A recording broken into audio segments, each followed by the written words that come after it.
A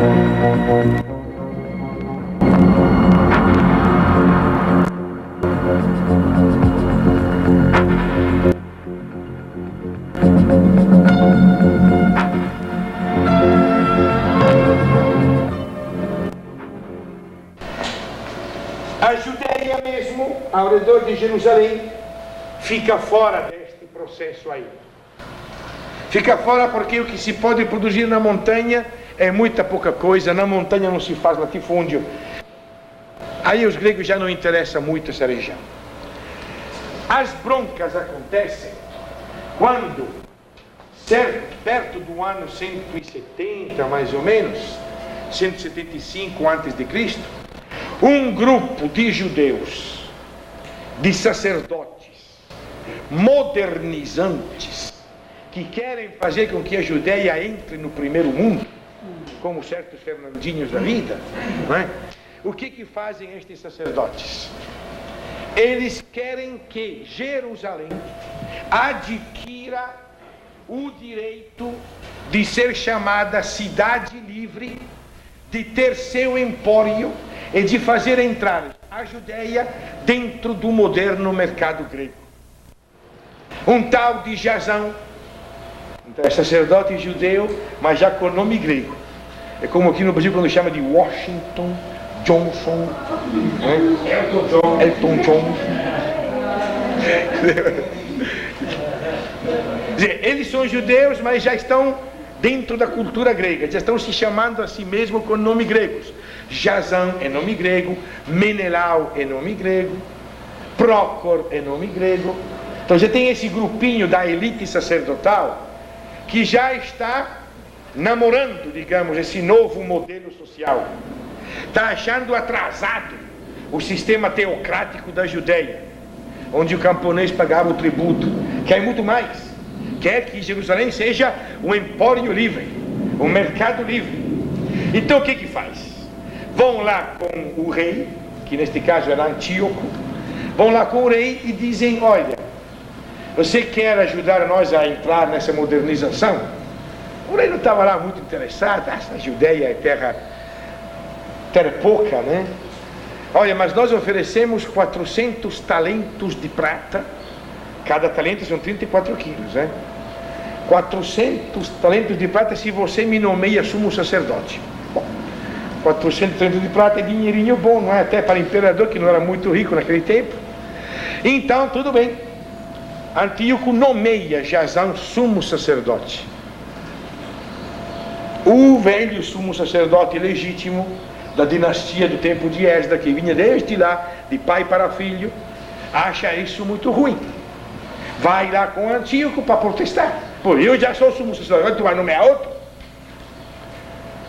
Antíoco, porém, tinha viajado. Aí encontra lá um subsecretário dele que estava de acordo com outro grupo e cortou o pescoço ao velho sacerdote Onias. Aí Jasão se torna sumo sacerdote. Mas o outro companheiro, Menelau, também vê e diz: bom, olha, eu te dou 500 para ser eu ser sumo sacerdote. E aí tudo bem, então Menelau é sumo sacerdote. E começa essa confusão entre eles. Mas o que é pior é que, implantando o sistema grego em Jerusalém, isso significa para o campo, significa o escravagismo. Aí os camponeses não concordam, não. Aí os camponeses, vendo que está chegando perto, próximo, o perigo de perder suas terras e virarem escravos, para atender aos projetos destes 2 ou 3 sacerdotes lá de Jerusalém que querem ser gregos, aí eles reagem, tentam impedir isso. Os sacerdotes modernizantes pedem para o rei vir impor sua vontade. O rei vem e toma uma decisão brutal, a decisão de acabar com a religião de Javé, porque era no nome de Javé que o camponês resistia a esta modernização. Então tem que acabar com a memória de Javé no meio desse povo. Esse livro que chama Bíblia tem que ser queimado. Se as crianças forem circuncidadas, vamos matar as crianças e os pais, se vocês ao sábado forem fazer seus cultos, vocês vão levar chumbo, e pronto. Isso faz com que o povo reaja com uma resistência muito forte. Muita gente vai morrer por fidelidade à memória de Javé do seu projeto, até que vai aparecer um velho, um tal de Matatias, que não matou nenhuma tia, mas chamava assim mesmo. Matatias em hebraico quer dizer presente de Javé, dom de Javé. E Matatias está numa aldeia aqui, no meio entre a terra dos gregos e a Judéia, uma aldeiazinha chamada Modim. E nessa aldeia chega o emissário do rei, manda levantar uma churrasqueira, assa carne de porco, que você sabe era proibido para os hebreus comerem, e obriga todos os da aldeia a comer carne de porco num gesto de recusa das leis de Javé. Aí o pessoal fica ali sem saber o que fazer, quando um senhor já idoso, mas muito medroso, se aproxima e pega uma porção de carne e começa a comer. Matatias fica irritadíssimo com esse gesto, puxa a peixeira dele, chega lá e mata em cima da churrasqueira, o velho traidor e o emissário do rei, e convoca o pessoal: quem quiser vir comigo, vamos para a luta, vamos ter que resistir a isso. E se manda nas montanhas e constrói um primeiro grupo, um grupo que será o iniciador das guerras, da guerra chamada Guerra dos Macabeus. Essa guerra é chamada assim porque o filho de Matatias, o primeiro filho de Matatias, se chamará de Judas, e tinha o apelido de Macabeu, que quer dizer martelo, para dar uma martelada em cima dos outros. E esse nome Macabeu, que era o apelido do Judas, acabou depois sendo o apelido de toda essa guerra. Chamamos de Guerra dos Macabeus. Guerra dos Martelos. Guerra dos Martelos. Aí ficou Matatias, esse velho chefe de família, com sua família. Tinha Judas, tinha Jonatas, tinha Simão, tinha Eleazar, esses eram os filhos dele, João. E começa a guerra de resistência contra a dominação grega. Quando o velho Matatias morre, Judas assume a liderança desta guerra, e realmente Judas é uma pessoa muito capaz como combatente militar, consegue juntar bastante forças e com isso atacar os gregos. Os gregos ficam incomodados, o rei Antíoco vai morrer nesse ínterim todo, os gregos ficam incomodados com essa resistência. No começo tentam esmagar essa resistência, mas sofrem muitas perdas, têm que gastar muito dinheiro para isso. No fim, eles entram em acordo com Judas e dizem: tudo bem, então vocês podem continuar com suas leis, podem continuar com seus sábados, podem continuar com seus cultos, a gente não se mete nisso aí, contanto que vocês fiquem pagando tributo. Aí Judas já tinha o gostinho de algo mais, disse: não, a gente quer a liberdade.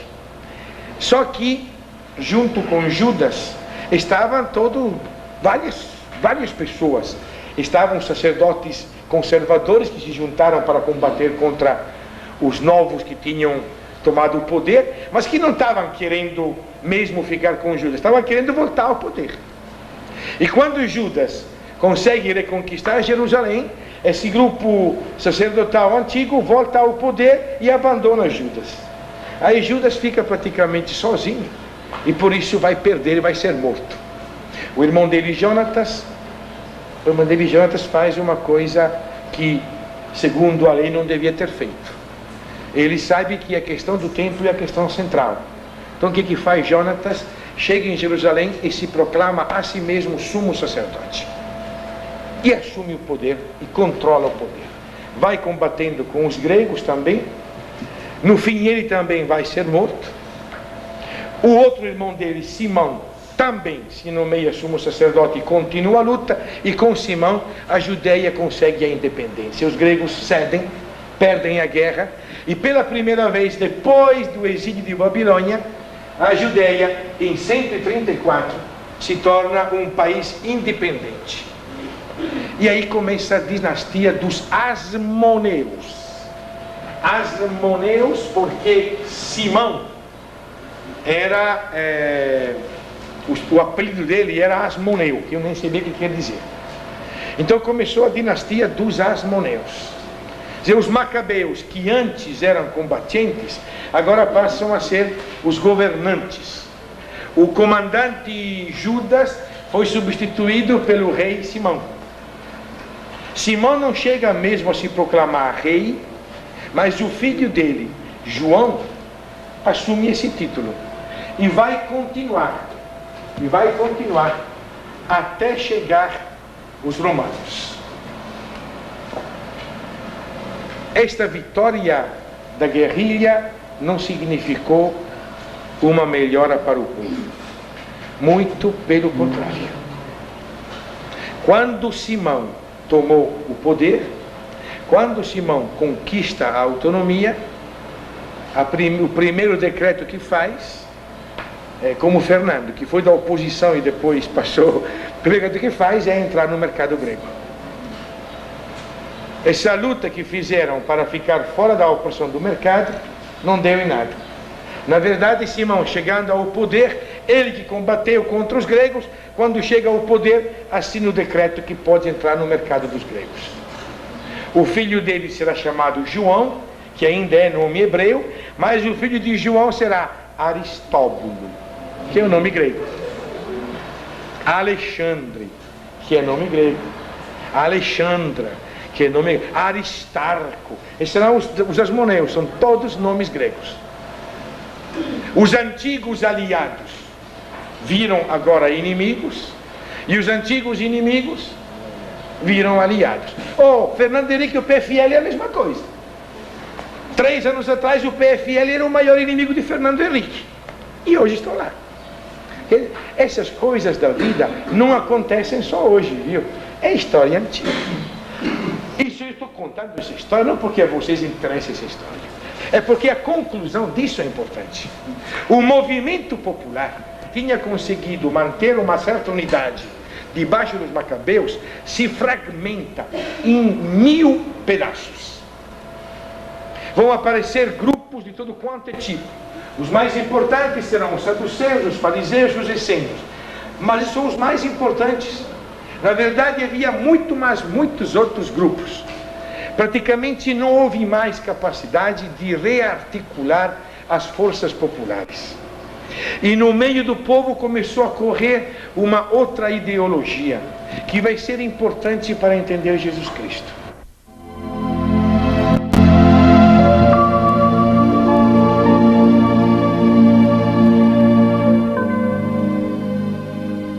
A ideologia que eu botei aqui com o nome de apocalíptica. O que é a ideologia apocalíptica? Não pense no Apocalipse de João, que não tem nada a ver com isso.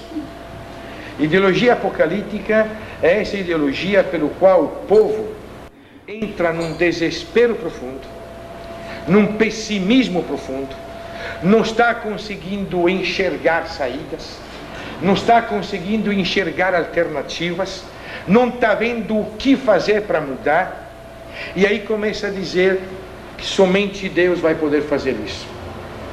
Nós temos que resistir, temos que manter fiéis à nossa maneira de viver, mas não adianta.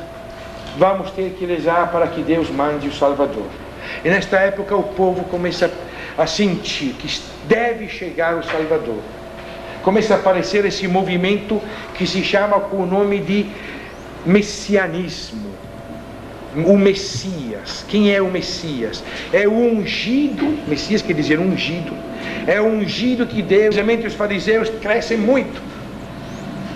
Temos que confiar em Deus, temos que dizer só Deus que salva, vamos fazer nossas orações. É um momento muito parecido com o momento atual. A gente não está vendo alternativas claras. Aí você vê essas igrejas mais alienada, só Cristo salva, Cristo vem salvar, Cristo já vem, o modo carismático, vamos orar, aí volta a correr no meio do povo. O antigo compromisso pela luta passa a perder de sentido, porque acabamos de lutar e no que deu. Deu justamente no contrário. Então esse momento de apocalíptica é muito importante para conhecer inclusive a nossa situação de hoje. Estamos muito perto dessa situação, justamente quando está mudando o sistema econômico. Está entrando o neoliberalismo, que é muito parecido com esse mundo grego, e nós também não sabemos bem o que fazer. E o povo nesse momento cai, o povão mesmo, já não são mais só os sacerdotes. O povão mesmo cai nesta armadilha de dizer: oh, gente, não tem jeito, não adianta você ficar aí fazendo muita coisa. O que adianta é você realmente se prostrar, orar a Deus para ver se Deus manda o Messias, porque se Ele não mandar, ninguém se salva. É isso que você sente. Que tipo de Messias se esperava? De todo quanto era tipo. Os essênios, por exemplo, os essênios foram tão interessantes, que acharam tão impossível mudar as coisas, que saíram daqui, foram para o deserto, constituíram uma comunidade deles no deserto, e lá eles ficaram esperando o Messias. Não adianta nem ficar junto com os outros, porque não tem saída. Se você quiser viver mesmo conforme as leis de Deus, vai lá para o deserto, que fica lá mesmo e espera o Messias. E os essênios, que eram do grupo sacerdotal, esperavam o Messias como se fosse um sacerdote novo, santo, que um dia Deus ia mandar para restaurar as sortes do povo. Aqui na Judeia, o povo, pelo contrário, esperava desde os tempos antigos o novo Davi, um rei. Quando Jesus chegou em Jerusalém, o povo do sul saudou a si mesmo: Hosana ao filho de Davi, aquele que vem no nome do Senhor. Aqui no norte, terra de Elias e terra de profetas, o povo esperava que o Messias viesse feito profetas. Você lembra quando Jesus perguntou aos seus amigos: o que o povo diz que eu sou? Que tu és Elias, que tu és Jeremias, que tu és um dos profetas. Quer dizer, o povo estava neste anseio, que no mesmo tempo parece que é esperança, mas na verdade é profundo pessimismo. É uma maneira de esconder o pessimismo, dizer que só um outro amanhã virá nos salvar. É porque eu não sei o que fazer que eu fico sonhando que venha o Salvador. Parece esperança, mas se você analisar bem, é uma esperança alienante, é um profundo pessimismo. Agora vocês têm que entender nesse contexto o que significa o primeiro anúncio do Evangelho de Jesus. O reino de Deus chegou. Precisa esperar? Não. O tempo de espera se acabou. Não adianta esperar que venha o Messias. Já veio, já acabou. O reino de Deus chegou. Mudem de cabeça. Creiam a este Evangelho.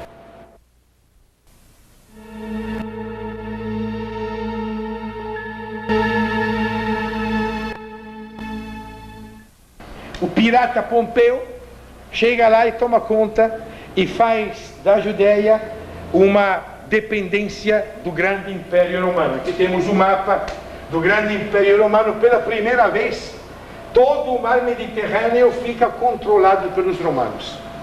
O Império Romano é o império ao redor do mar Mediterrâneo, que os romanos orgulhosamente chamavam de Mar Nosso.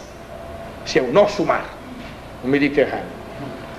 Isso já em 64. 64 antes de Cristo, não é 64 aqui dos militares, não. Sei. Mas o 64 sempre um ano muito complicado. No ano 37, Herodes, esse foi colocado pelos romanos. Esse é um testa de ferro dos romanos. Ele vai ser rei da Judeia, mas vai ser rei a serviço dos romanos. Os romanos, aliás, nesta região toda, sempre vão manter o papel, ficar por trás dos bastidores, vão botar sempre outros na frente. Neste caso, Herodes. E a partir daqui começa uma série de situações violentas que eu acho que é importante relembrar para entender Jesus Cristo. Herodes vai reconstruir o templo. Vai aumentar, vai embelezar o templo, vai fazer uma coisa grandiosa, maior do velho templo de Salomão. Vai ser por isso muito louvado pela classe sacerdotal e pelo grupo dominante. Só que Herodes vai botar bem na entrada do templo uma imagem de uma águia dourada, que era a imagem das legiões romanas, do imperador romano. O povo fica muito irritado com isso. De noite vai lá, derruba essa águia, e Herodes, em represália, mata uma bordoada de gente. Se fala em 4.000 pessoas, mas os números são sempre muito complicados quando se lê. Neste momento, em reação a Herodes, vai nascer este grupo novo aqui, que é o grupo dos Zelotes. É um grupo profundamente anti-romano. E estes Zelotes vão começar aqui a atuar. No tempo de Jesus estarão presentes, mas não serão ainda muito fortes. Agora, depois da morte de Jesus, que vão crescendo como movimento até entrar em guerra mesmo com os romanos. Mas isso já é assunto para outro dia. Quando Jesus nasce, eu coloquei aqui ano 0 e depois entre parênteses -6. Porque a gente diz ano 0, né? Costuma dizer, mas na verdade, pelas contas reais feitas, Jesus nasceu no ano 6 antes de Cristo. Nasceu 6 anos antes dele nascer. Foi problema de contas erradas que fizeram. Hoje, quando você faz as contas certas, com o calendário certo, na verdade Jesus não nasceu no ano 0. Na verdade Jesus nasceu no ano, se nós estaríamos hoje já no ano 2001, nós estaríamos já, se fosse correto. Só que depois ninguém achou por bem mudar as datas, que já estavam andando, né? Então ficou o ano 0 marcado assim mesmo. Mas tem, às vezes, eu digo porque pode encontrar algum escrito que conta que Jesus nasceu antes do ano 0. Na verdade foi antes do ano 0. Foi 6 anos antes. Então Jesus não morreu com 33 anos, mas morreu com 37, 38 anos. Neste ano que Jesus nasceu, vocês lembram, estava ocorrendo um recenseamento. Lembram, não é? E nesse recenseamento, o pessoal não ia somente se recensear. O pessoal ia, além de se recensear, jurar fidelidade ao imperador. A história conta que 6.000 fariseus se recusaram de jurar fidelidade ao imperador.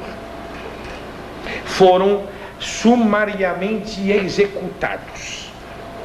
E muitos que sobreviveram fugiram para o Egito para escapar da repressão romana. Eu não sei se entre este havia José, isso não sabemos, não é? Mas tem essa fuga no Egito aí que complica um pouco a história. Mas que poderia estar dentro deste movimento que teve nesta hora mesmo. No ano em que Jesus nasceu, teve uma repressão muito violenta. Quando Jesus... Aí morreu Herodes. Quando Jesus estava com 4 anos, morre Herodes. Morreu o grande rei e a terra foi dividida em 3 grandes pedaços para os 3 filhos de Herodes. Então, um outro Herodes vai ficar no norte, na Galileia, que será o Herodes que estará presente na morte de Jesus. São 2 Herodes. Aquele de quando Jesus nasceu era um, e aquele de quando Jesus morreu era o filho dele. Tá? São 2 Herodes. Hein? Era o Júnior, exato. Mas os romanos aqui na Judeia vão colocar um tal de Arquelau, mas que não vai ficar por muito tempo não. Então os próprios romanos vão tomar conta da Judeia, mas tomar conta dessa forma: vão colocar como autoridade suprema de novo um sumo sacerdote, e eles mesmos vão escolher qual é o sumo sacerdote, e todo ano vão mudar o sumo sacerdote para não criar costume de poder. Então o sumo sacerdote vai ficar um ano só, e depois os romanos vão escolher outro. Os romanos serão os que vão escolher os sumos sacerdotes, e evidentemente vão escolher sumos sacerdotes pelegos dele, né? Isso não resta dúvida. Onde vão estar de fato os romanos é aqui, numa cidade chamada Cesareia, que é cidade de César. César quer dizer senhor, na linguagem dos romanos. Nesta cidade vai estar o pelotão não, o batalhão dos romanos com o procurador.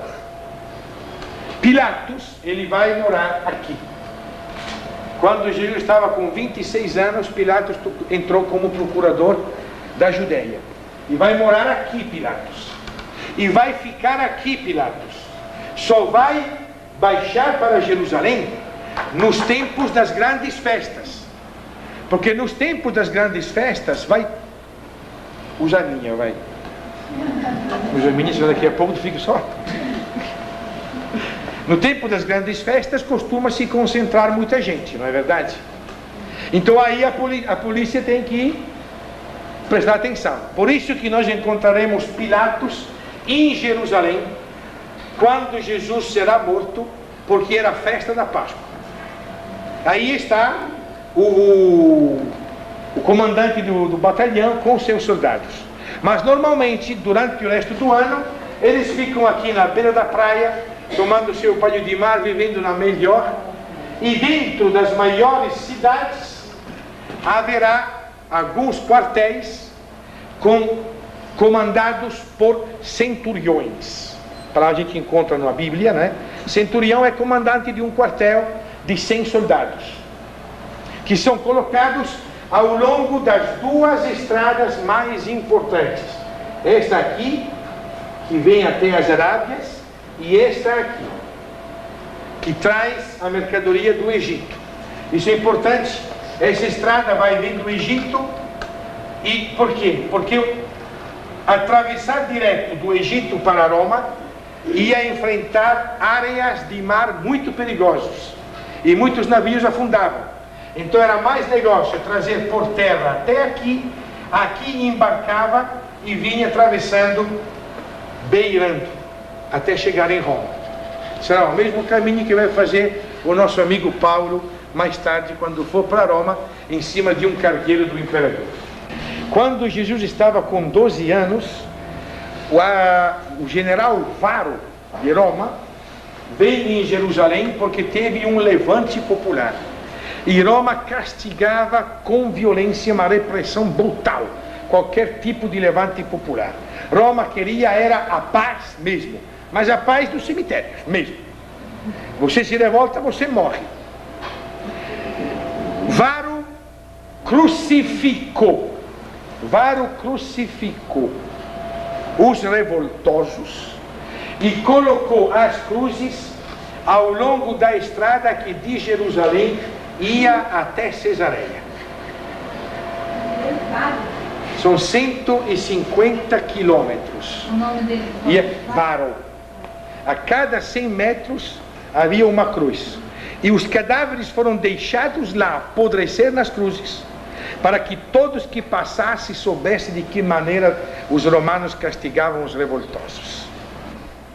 Isso Jesus estava com 12 anos. E com 12 anos, você lembra o que Jesus fez? Foi para Jerusalém, não é? Pelo menos Lucas conta essa história. Se Jesus foi para Jerusalém, ele passou por essa estrada. Não tem outra. Eu não sei se ele viu, se ele não viu, mas com certeza a fofoca estava solta. Com certeza os comentários estavam aí. Isso para entender que quando Jesus viveu não foi um momento assim tão pacífico. A gente tem essa imagem meio romântica, meia-noite, os anjos do céu, glória, glória, aleluia, os pastores, fica uma coisa muito bem romântica. Na verdade foi um dos momentos mais violentos da história da Palestina. Quando Jesus estava com 17 anos, esse Herodes II construiu uma cidade aqui na beira do lago de Genezaré. E chamou essa cidade com o nome de Tiberíades, porque era puxa-saco do imperador Tibério. Chamou de Tiberíades essa cidade. Como tem aqui Sarneilândia, essas coisas aí, né? Tem por aí. Lobulândia.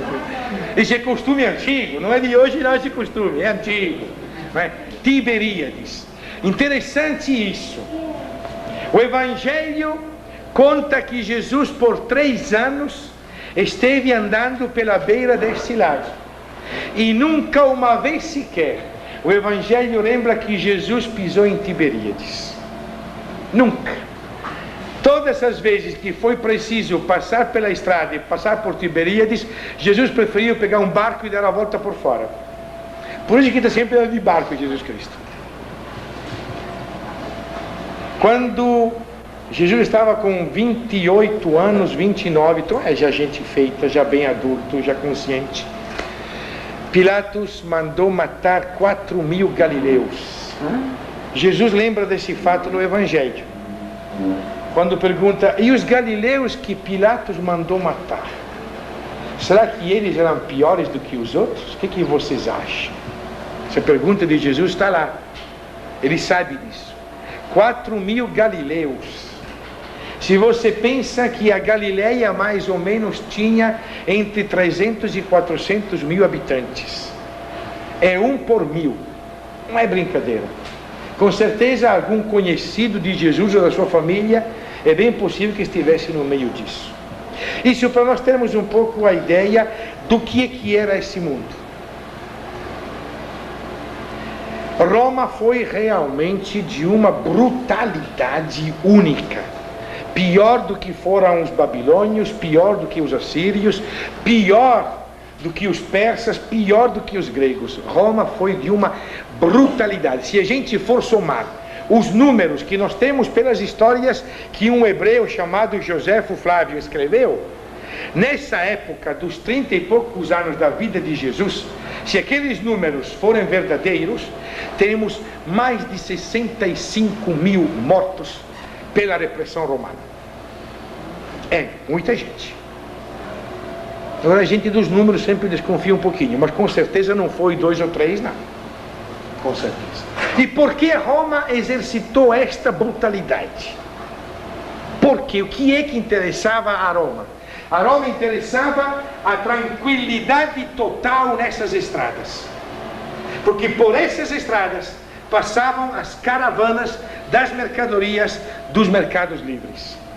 Então, ter revolta nessa região significa impedir o trânsito livre do comércio, significa criar problema para o desenvolvimento, significa estar contra o progresso, então tem que eliminar.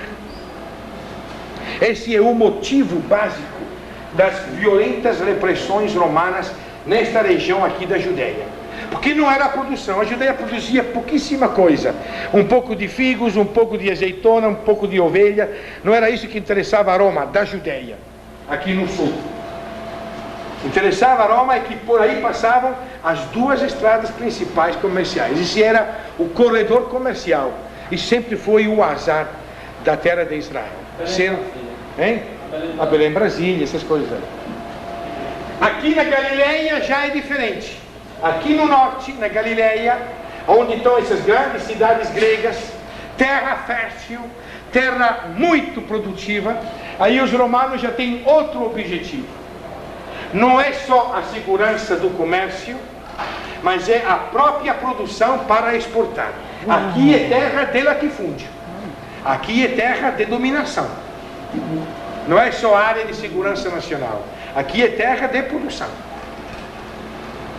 Os romanos querem que a Galileia forneça para o mercado internacional o trigo, o vinho e o azeite. Trigo, vinho e azeite, os 3 grandes produtos da Galileia para o mercado internacional.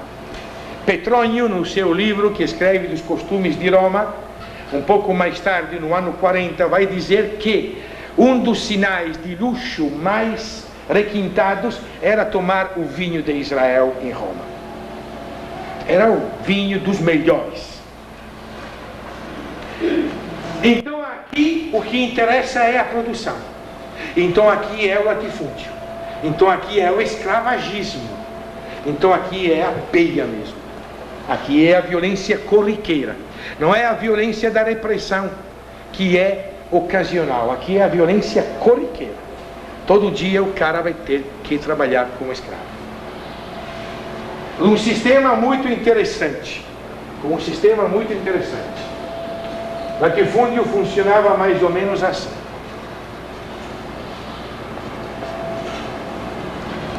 à beira do latifúndio, normalmente a parte pior das terras, essa beira aqui era loteada em microlotes praticamente insignificantes. O trabalhador recebia um desses lotes para poder trabalhar nele.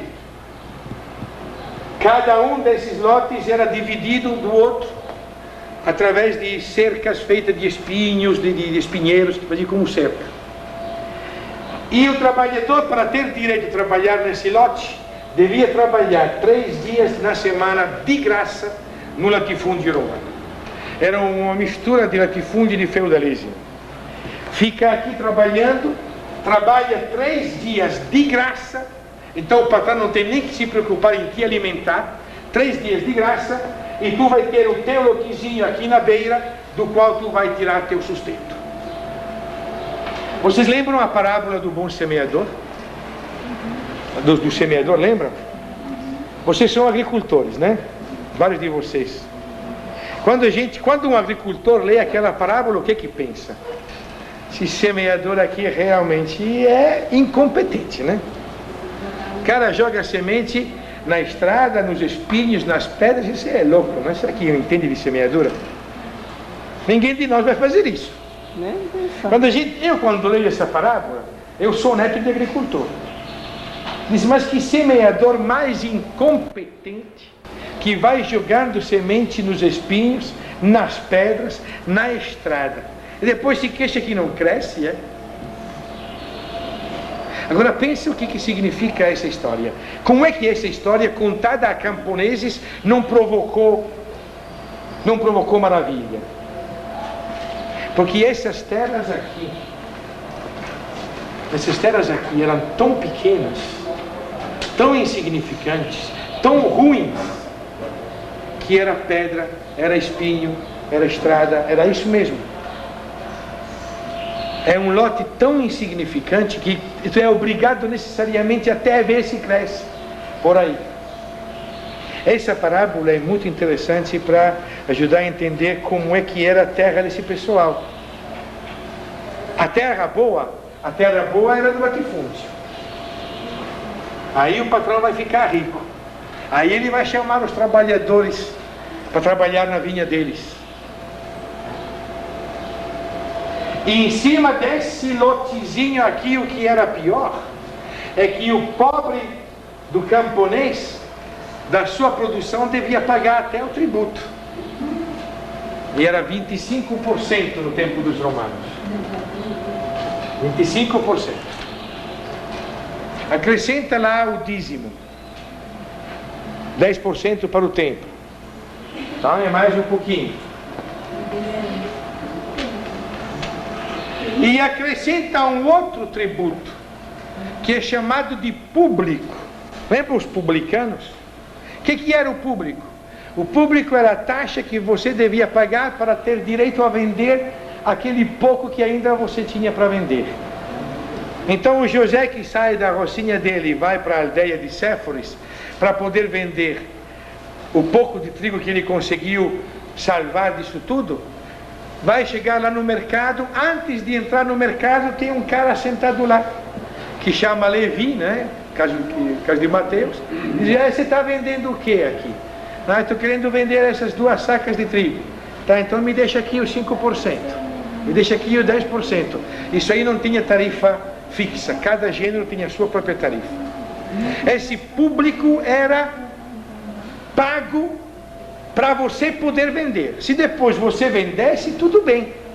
Agora, se você não vendia, é pior para você. Você não tinha pago mesmo. Não tinha pago.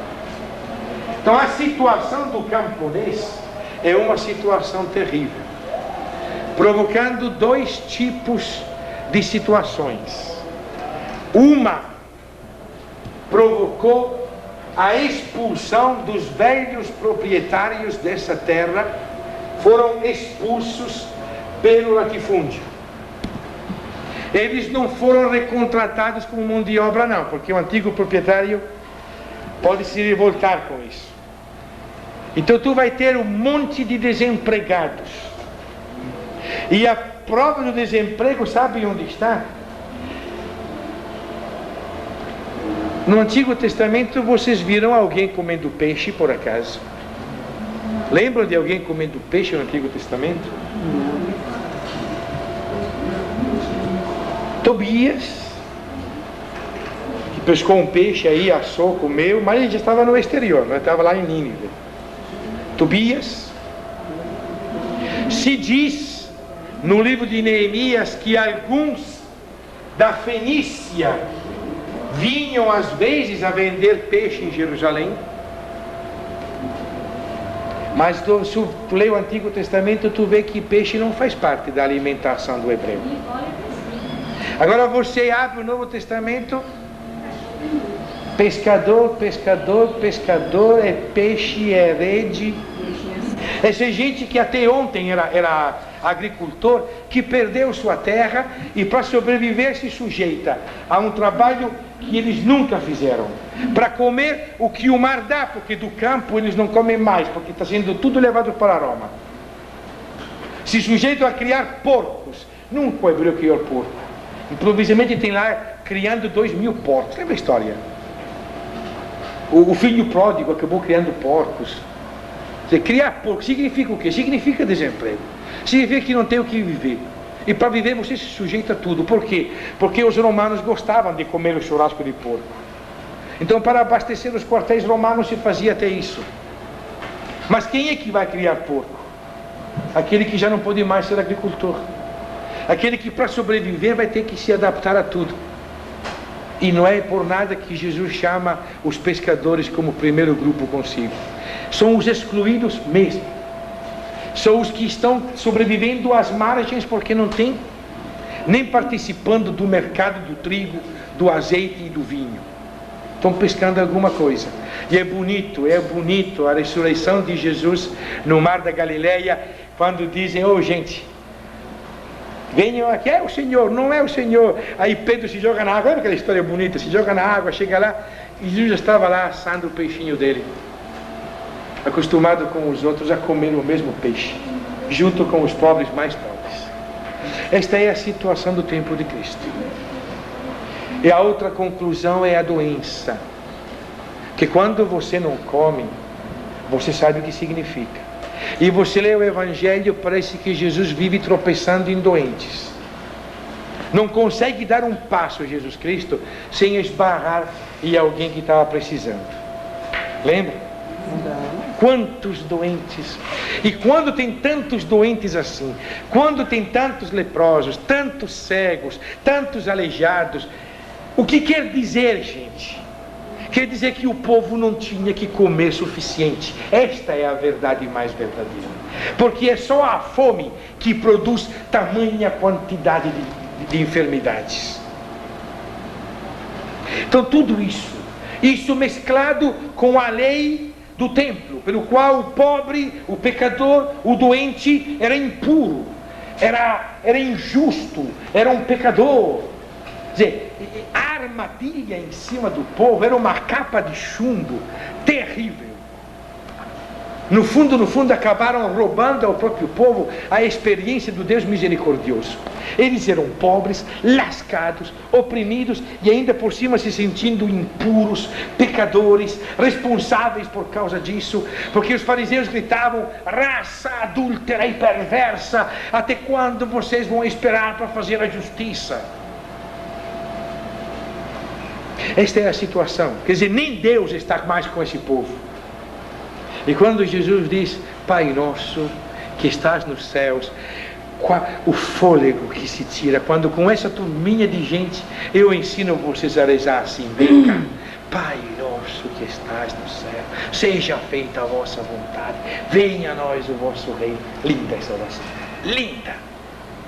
Nesse contexto em que o povo não tinha direito nem a chamar-se filho de Deus, porque se estava tão lascado assim é porque era realmente muito pecador.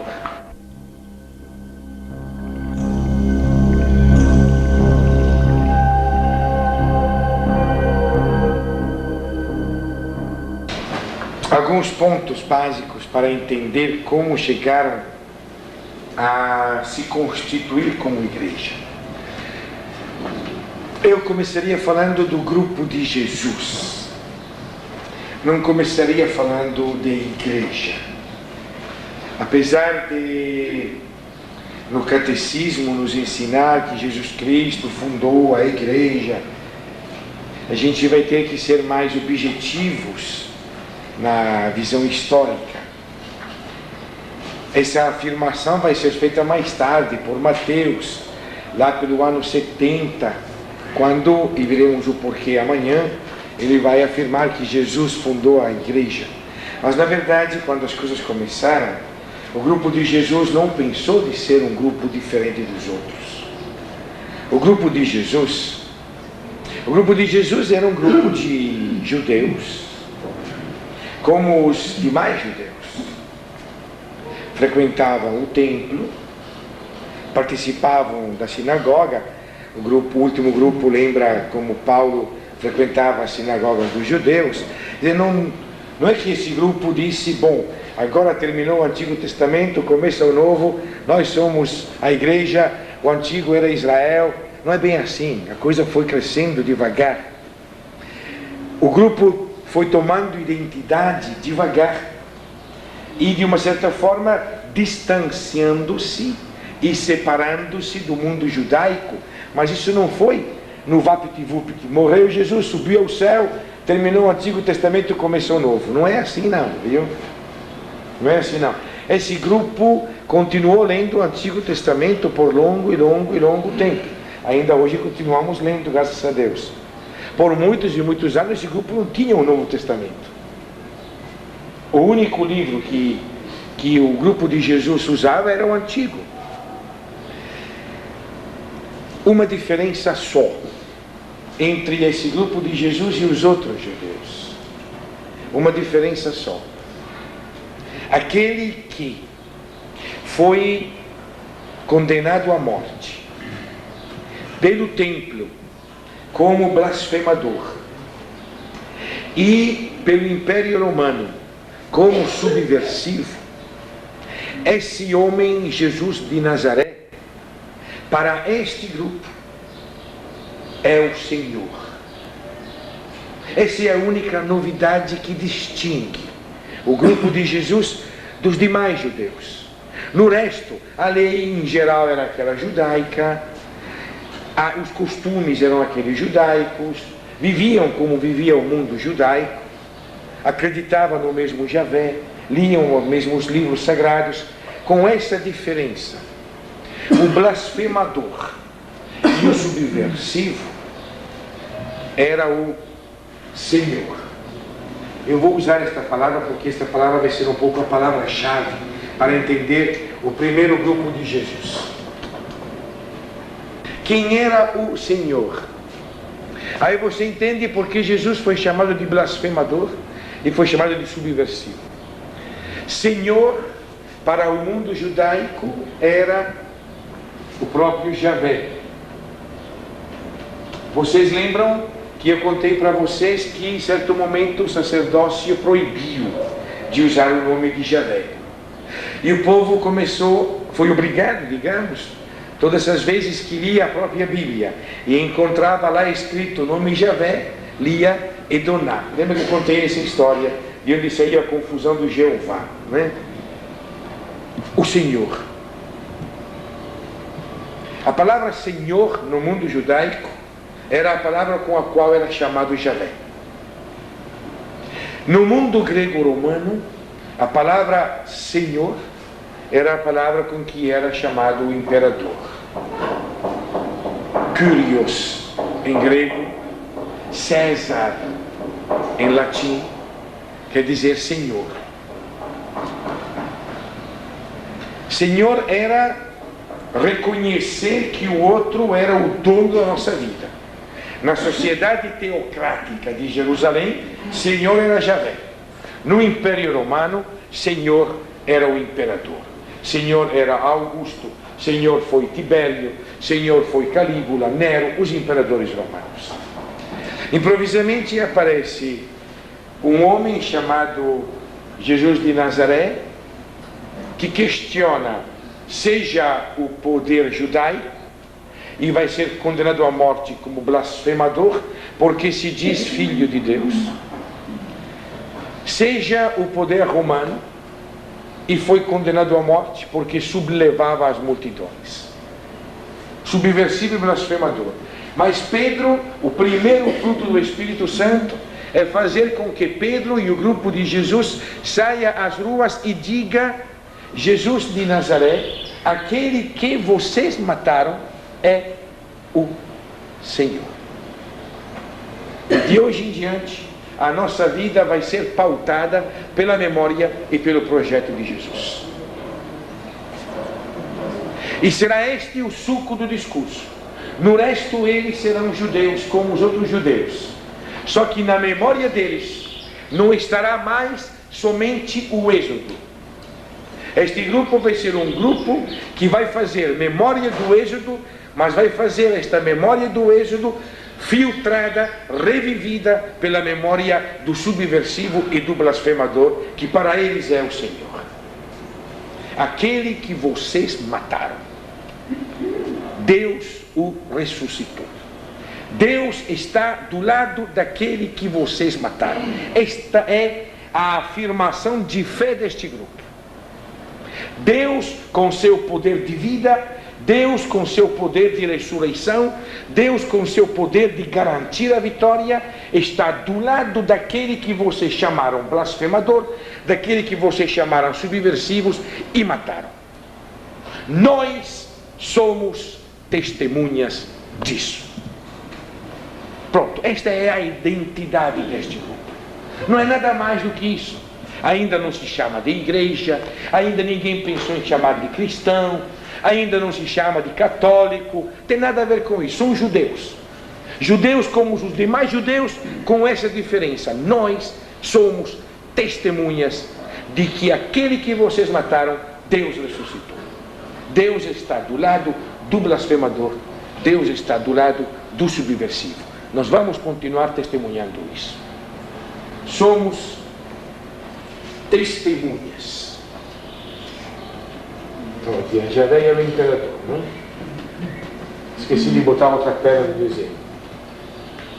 Nós somos, este é o grupo. Qual é a identidade deste grupo? Nós somos testemunhas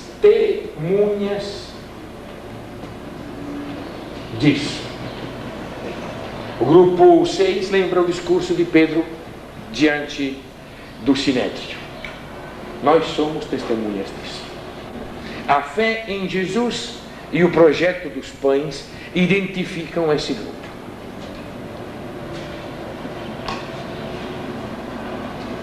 Não se pode ser testemunhas do Cristo Senhor sem ser testemunha do pão partilhado. Isso faz parte da lógica deste grupo. Qual foi o primeiro conflito? O grupo 6 descreveu muito bem. O primeiro conflito é com o mesmo grupo que condenou à morte Jesus. O primeiro conflito é com o Sinédrio.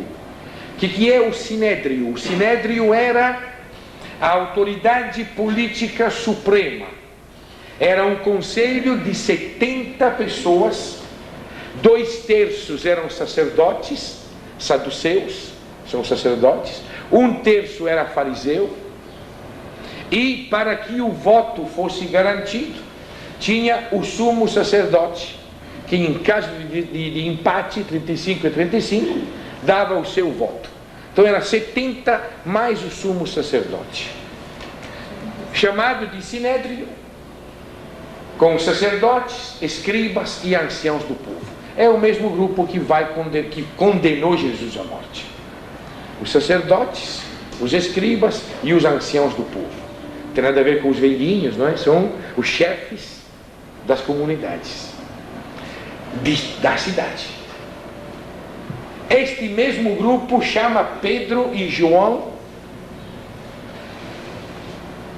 e pede conta desse testemunho. Pedro e João, destemidamente, na frente deles, voltam a anunciar: aquele Jesus que vocês mataram, Deus o ressuscitou.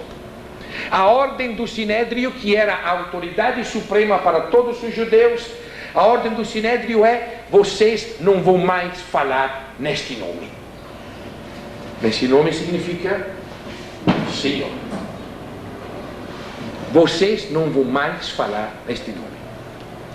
Pedro o pescador do mar da Galileia, responde e diz: olha, vocês são juízes, vocês são o tribunal, então julguem vocês mesmos o que a gente tem que fazer.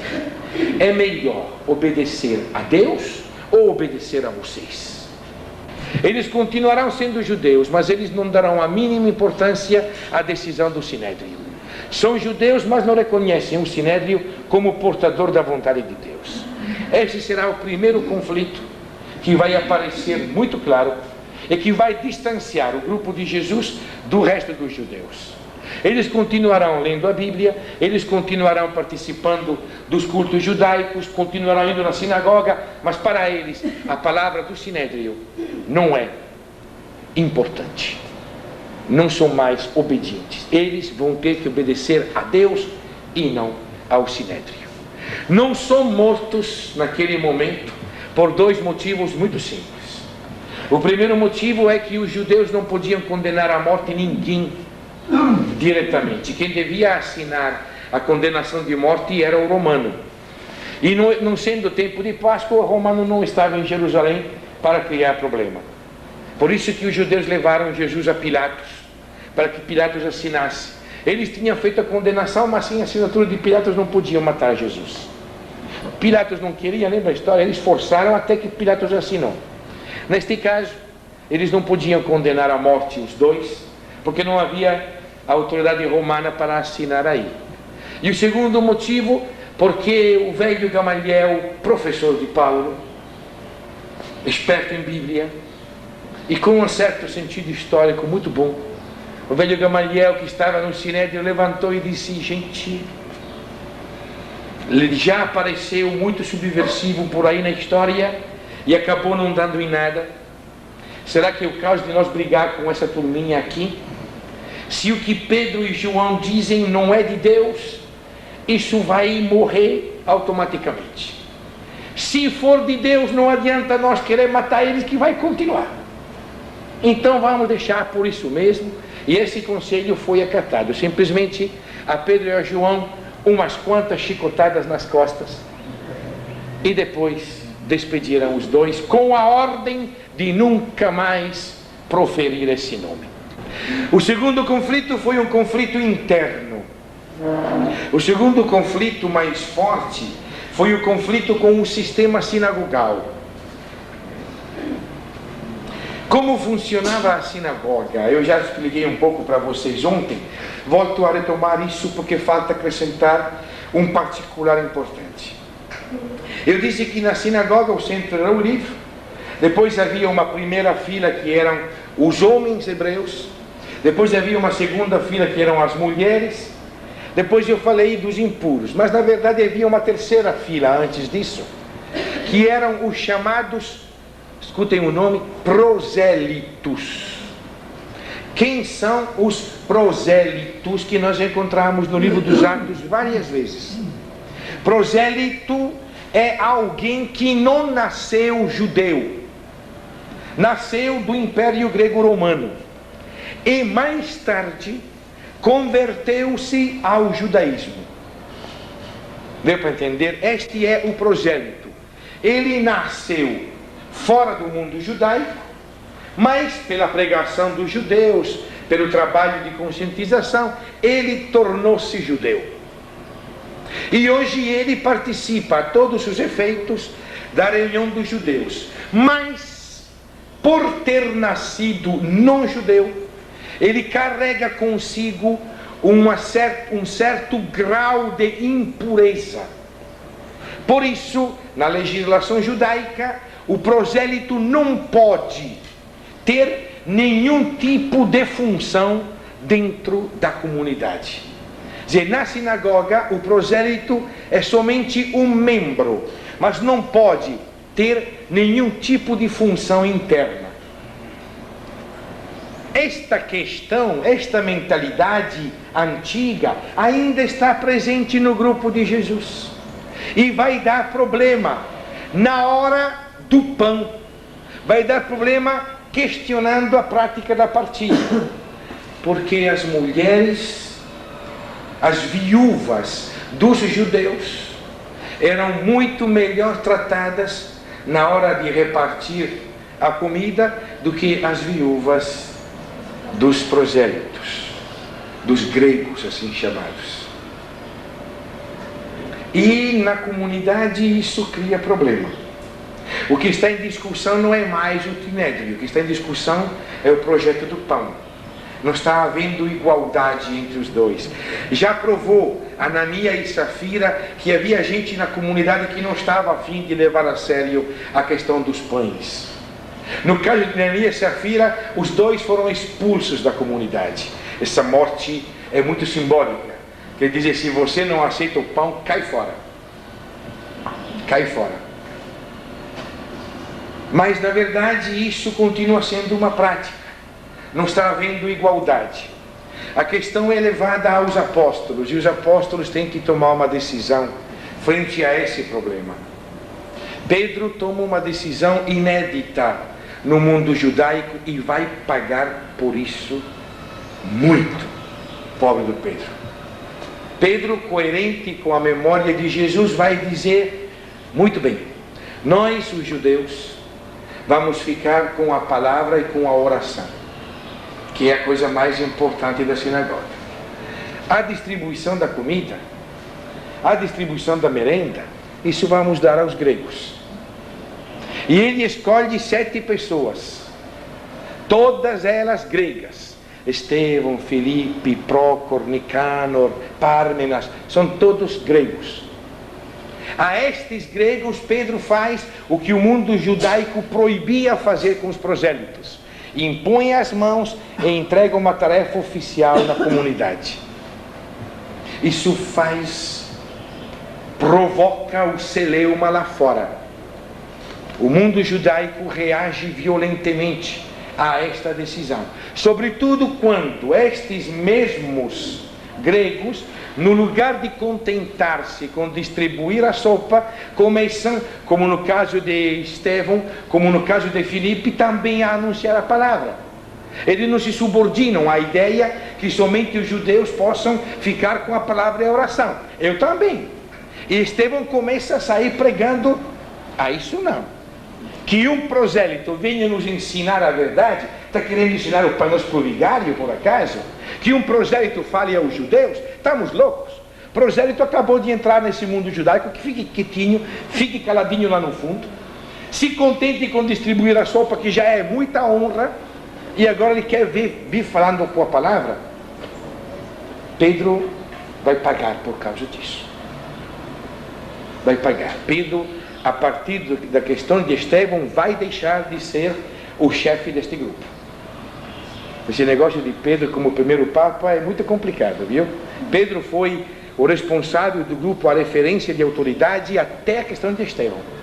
Ele vai pagar por essa decisão, porque Estevão vai ser preso, Estevão vai ser levado ao sinédrio, e Estevão sim vai ser condenado à morte, porque aí ele é o impuro que quer falar da palavra de Deus. No lugar de ficar só escutando, ele quer meter a boca nisso.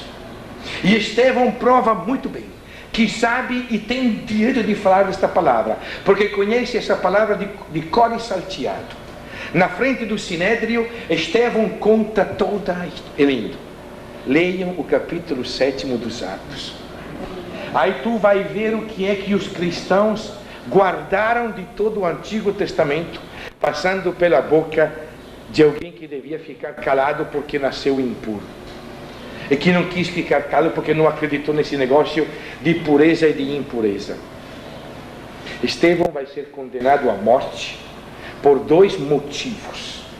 O primeiro é o mesmo motivo de Jesus: este homem aí falou mal do templo. O segundo é um motivo agregado: este homem aí está querendo implantar costumes que não são os nossos. A partir do capítulo 7, capítulo 8, não encontraremos mais Pedro em Jerusalém. Pedro, que foi o responsável por toda esta confusão, com a decisão de introduzir essa turma impura dentro do poder eclesiástico, Pedro vai ter que sair de Jerusalém. Pedro vai andar pregando o evangelho pelo litoral, vai pregar o Evangelho na Galileia, vai estar em Jope, vai ir para Cafarnaum, encontraremos ele e o grupo 3, lembra, lá na Samaria, não é? Pregando junto com João, Pedro e João, que estavam antes em Jerusalém como autoridades do grupo. Quem vai estar em Jerusalém no lugar de Pedro, quem vai ser o chefe da igreja de Jerusalém, vai ser Tiago. Tiago, não o apóstolo, Tiago, o parente de Jesus, um daqueles que são chamados irmãos de Jesus. Tiago vai ficar em Jerusalém, Tiago de grupo farisaico.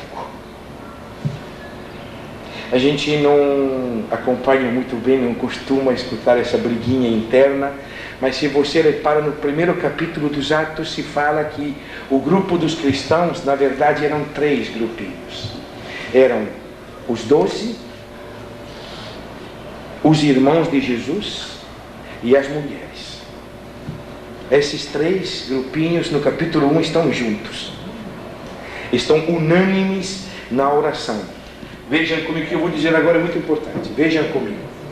Capítulo 1, versículo 14. Faz a lista, versículo 13, digamos. Tendo entrado na cidade, subiram à sala superior, onde costumavam ficar. Eram Pedro e João, Tiago e André, Filipe e Tomé, Bartolomeu e Mateus, Tiago, filho de Alfeu, Simão, o Zelota, e Judas, filho de Tiago. Todos estes, unânimes, perseveravam na oração, com algumas mulheres, entre as quais Maria, a mãe de Jesus, e com os irmãos de Jesus. Esses são os 3 subgrupos, digamos, do grupo de Jesus. Agora, quando você for ler no capítulo 12 dos Atos, você vai encontrar uma coisa muito interessante. Eu não sei se vocês lembram, porque foi uma leitura até recente nas missas de pouco tempo atrás. No momento em que Herodes mata Tiago, o discípulo, Tiago, o irmão de João, evangelista, e com isso se percebe que está agradando aos judeus, e manda prender Pedro. Pedro vai entrar na cadeia e vai ser libertado de forma que nem ele sabe como. Lembra a história? O anjo que ia entrar, ele se encontra livre na rua, vai bater na casa de Maria, a mãe de Marcos, onde as mulheres estavam reunidas. Vai bater lá, a empregada vai ver, espia pela fresta, é Pedro, e deixa a porta fechada. Lembra que toda a história? Abre que sou eu. E no fim abre a porta, Pedro entra lá, conta o que aconteceu, o que é que ele diz. Vão e contem a Tiago e aos irmãos de Jesus aquilo que o Senhor fez para mim. E ele se mandou para outro canto.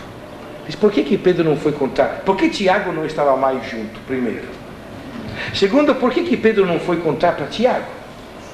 Não vamos pensar que Jerusalém fosse uma São Paulo, onde ficava muito longe. Jerusalém tinha, o máximo da sua largura era 1 quilômetro. E quando saiu da cadeia, podia ir muito bem na casa de Tiago, como foi na casa de Maria. Por que não foi na casa de Tiago? Por que os grupos não estão juntos? Por que diz a Tiago, digam a Tiago que Deus fez para mim, e ele foi para outro canto? Ele não estava lá para ver. Mas que a coisa está muito mal contada, está. Eu acho que já tem problemas lá dentro. No grupo de Jesus já começaram a ter problemas. E um dos problemas realmente vai aparecer. O grupo 4, se eu não estou errado, detectou esse problema. A questão do judaísmo estava muito presente ainda. O que fez Pedro nessa andança toda foi, em certo momento, batizar um tal de Cornélio. E Cornélio era romano. E batizou ele sem pedir que ele se circuncidasse antes. E quando Pedro foi chamado para prestar relatório desse acontecido, o pessoal chiou em cima dele. Lembra o grupo 4 foi que leu esse texto, né? O pessoal criticou violentamente, porque Pedro fez isso. Como? Você foi batizar alguém que não era judeu? E Pedro que disse, o que eu podia fazer? Me dá licença. Chegou um recado para eu ir lá na casa dele. antes de eu receber esse recado, eu estava dormindo, em sonho eu vi aparecer um lençol descendo do céu, cheio de animais impuros. E uma voz que me dizia, come. E eu dizia para ele, não vou comer não, esses animais são impuros. E a voz do céu que me disse, não chame de impuro aquilo que eu criei. Aí eu comi. E depois veio o cara me chamando para ir na casa dele. Eu cheguei lá.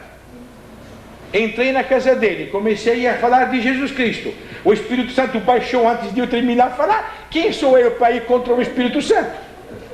Aí eu batizei. O grupo, os Atos dizem que o grupo concordou. Estamos no capítulo 11. O grupo concordou, louvou a Deus, porque também é incircunciso. Mas o grupo concordou como se fosse uma exceção qualquer. Foi um caso, tudo bem, o Espírito Santo perdeu o rumo, baixou antes do tempo, tudo bem. Então fecha por isso mesmo. Mas quando começa a aparecer um tal de Paulo, que em nome da pureza tinha colaborado com a morte de Estevão, mas que depois passou por uma experiência muito diferente, e começa esse tal de Paulo, em Antioquia, onde está a sua comunidade, a batizar gente que não é judeia, começa a comer junto com os impuros, e a notícia chega em Jerusalém, até Paulo e Silas e Barnabé são chamados lá da frente dos apóstolos a prestar conta. É o famoso concílio de Jerusalém, é o famoso, lá prestando conta diante dos apóstolos desse negócio. A sorte de Paulo foi que ele, na hora H, chegou com uma sacolinha de dinheiro de uma coleta que tinha feito lá, porque Jerusalém estava passando necessidade. Isso ajudou a cativar a simpatia, ajudou. Mas na verdade o processo foi muito forte. O livro dos Atos pinta com mais tranquilidade, mas se você lê nas entrelinhas, a discussão foi feroz. Porque não se trata mais de dizer não ao sinédrio, não se trata mais de dizer não ao estilo sinagogal, se trata de dizer não à circuncisão. Seria a mesma coisa que dissesse que você pode ser cristão sem se batizar. Tá certo? É a mesmíssima coisa.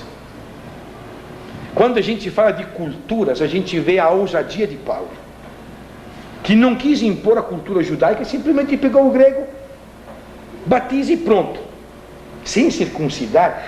O nosso grupo de Jesus é um grupo de judeus. Pedro deu aquela deslizada, consagrando Estevão para o trabalho, pagou por isso. Pedro batizou o cara, mas foi um caso, aceitaram porque foi uma exceção. E agora vem Paulo com esta conversa dele, que está fazendo. Aí Paulo conta as maravilhas que Deus faz, Pedro reafirma o seu testemunho, conta a sua história, e no fim Paulo ganha. Será que ganha? Na verdade, o que vai sair de lá, deste concílio, o primeiro documento conciliar que saiu, é uma obra-prima da diplomacia vaticana. Isso eu vou dizer, eu acho que o Vaticano aprendeu desta carta, é uma obra-prima. Quem vai assinar a carta é Tiago, não é Pedro não, o chefe é Tiago, o chefe da igreja. Ele vai assinar a carta. E nesta carta, apesar do problema ser a circuncisão, não se fala na palavra circuncisão. Essa carta se diz assim: pareceu bem ao Espírito Santo e a nós não impor a vocês de Antioquia nenhum outro peso, a não ser que se abstenham de comer as carnes sacrificadas aos ídolos, se abstenham das relações sexuais ilícitas e não sei mais qual era outra coisa. Quer dizer, ele não diz podem continuar sem se circuncidar, ele não toca o assunto, fica só por fora. Não impor outro peso, mas ele vai botar outras 3 leis judaicas e tem que ficar firme. Não pode comer a carne dos ídolos, não pode ter relações ilícitas, não pode... Sabe outra coisa que tem lá? Vai ser ruim quando Paulo vai dizer a carne, você pode comer quanto quiser. Porque esse é o problema de carne, se é dos ídolos, porque o problema da carne é que era oferecido aos ídolos, era o mercado. Tu queria comer carne, tinha que ir lá pegar e comprar lá, isso lá que se vendia. Este problema não foi resolvido. E oficialmente o papel final dá razão a Paulo, mas dá aso a 1000 interpretações restritivas. Primeiro porque a carta é dirigida só a Antioquia. Então mais uma vez é uma exceção. Paulo vai contar mais tarde na carta aos Gálatas que uma vez Pedro estava junto com ele em Antioquia e estava comendo junto com todos os gregos e os judeus. Mas quando veio alguém, assim fala Paulo, mas quando veio alguém do grupo de Tiago, e quando começa a frase do grupo de Tiago, tu já está vendo que está tomando as distâncias. Aí Pedro teve medo de assumir sua posição e começou a comer só com os judeus. Aí Paulo conta, faz, eu me levantei, eu resisti na cara de Pedro e disse, você está errado.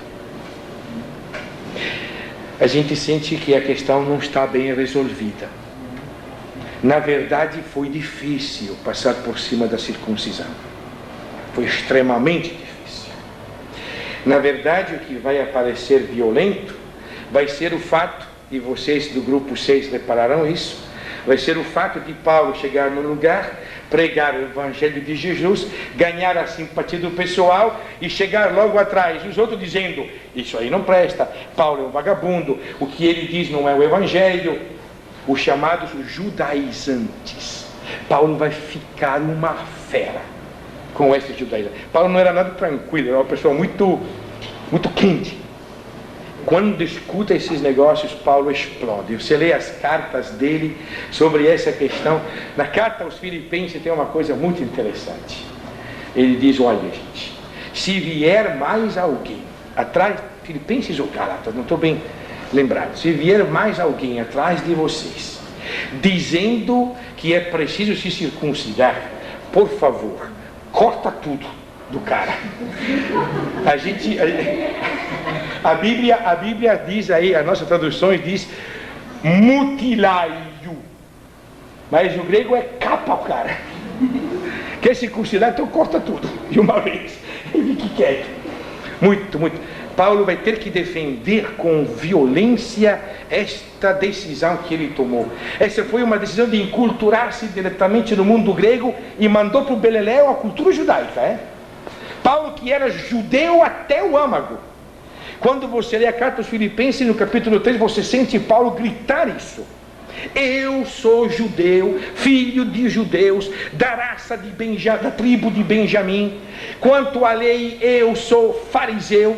Quanto à lei irrepreensível, ninguém de vocês pode me dizer que eu errei contra a lei de Moisés. E mesmo assim, tudo isso que para mim antes era honra e glória, agora para mim não passa de lixo, de esterco, ou como diz em hebraico, em grego, de merda mesmo.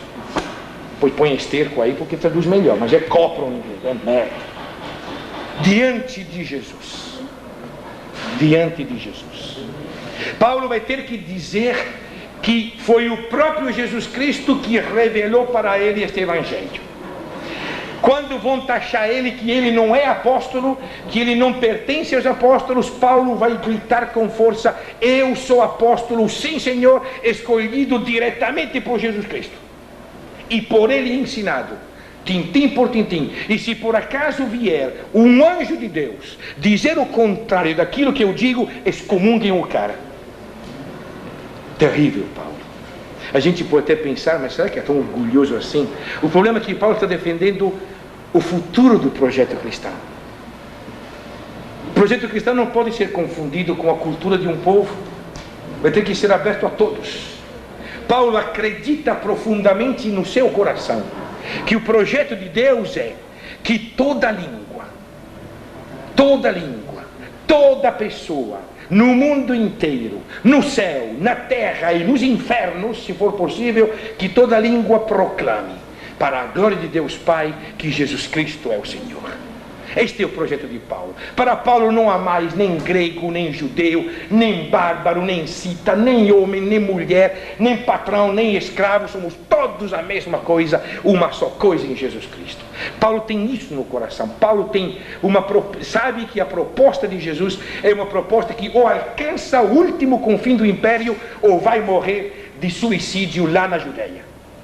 Não pode ficar lá. vai ter que alcançar os últimos confins da terra essa proposta. Uma proposta de igualdade, uma proposta onde o Senhor seja Jesus e não o imperador. O grupo 6, reparou o grupo 6, qual é a acusação feita a Paulo? Ele está proclamando que existe um outro rei que não é César. Ele está dizendo que existe um outro Senhor que não é o imperador. Esta é a acusação em cima de Paulo. Não há imperador que domine, não há ninguém. Nós somos o povo de Deus, iguais, sem distinção, porque o que nos une, a única coisa que nos une, é a fé em Jesus nosso Senhor.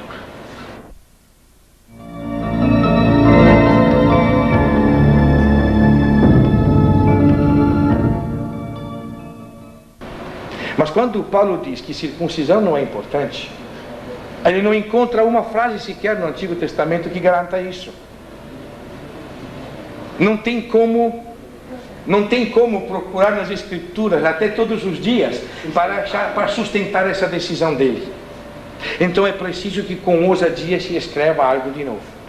É preciso que a palavra comece a falar de novo. Até o concílio de Jerusalém, ninguém escreveu coisíssima nenhuma de Jesus Cristo, nem do Evangelho, nem coisa nenhuma. A partir daí, a partir da pregação de Paulo, a partir da prática de Paulo, de dizer que o grego tinha direito de ser cristão, sendo grego, sem precisar primeiro ser judeu, seria a mesma coisa de dizer hoje, discurso cultural que vocês fazem, que o índio tem direito de ser cristão, sendo índio, sem precisar primeiro virar católico. Que o negro tem direito de ser cristão, sendo negro, na sua cultura, sem precisar primeiro virar romano ou virar católico. Se nós dissermos isso, vai ter gente chiando bravo. E Paulo foi isso que fez. O grego tem direito de ser cristão sem precisar ser judeu. Não precisa passar por isso. Por quê? Porque a fé em Jesus é suficiente. E Paulo vai ter que escrever isso. Ele vai escrever essencialmente isso aqui. Se você diz que Jesus Cristo é quem com sua morte nos salvou, e você precisa colocar mais alguma coisa para nos salvar, então Jesus Cristo morreu à toa. Então a sua salvação não foi suficiente. Se eu creio que Jesus Cristo com sua morte nos salvou, então isso basta. Não precisa mais nem lei, nem circuncisão, nem templo, nem coisíssima nenhuma. Precisa simplesmente ser testemunhas da memória de Jesus e do seu projeto. Vamos levar isso até a extrema consequência. É a partir desse momento que o grupo vai se chamar de cristão. A partir deste momento já não é mais um grupo de judeus clássicos. Continuarão tendo relações, Paulo continuará entrando na sinagoga, mas vai provocar muitos celeumas por causa disso. Paulo continuará mantendo relações mas o grupo de Jesus já neste momento vai ser um grupo diferente, se chamará de cristão. E Paulo vai ter que inventar um novo nome. Nesses seus escritos vai chamar este grupo com o nome de igreja. Paulo vai precisar fundamentar suas decisões, justamente porque nas comunidades que Paulo funda, eu lembro para vocês que Paulo, nas suas 3 primeiras viagens, andou a pé a beleza de 7.800 quilômetros. A pé. 7.800 quilômetros. Nas suas 3 primeiras viagens. A 4ª ele fez de barco, então a gente não conta com isso. Ele fundava suas comunidades, deixava a sua proposta, mas logo atrás vinha alguém com a Bíblia na mão dizendo: olha, o que Paulo disse está errado, porque a Bíblia está dizendo isso, a Bíblia está dizendo aquilo, e sempre puxando para fora o assunto da circuncisão, que para a Bíblia é um dos elementos básicos. Então Paulo precisou fundamentar suas escolhas, precisou oferecer argumentos para as suas comunidades. É por isso que Paulo escreve. De 51 a 62, então em cerca de 11 anos, Paulo escreveu várias cartas.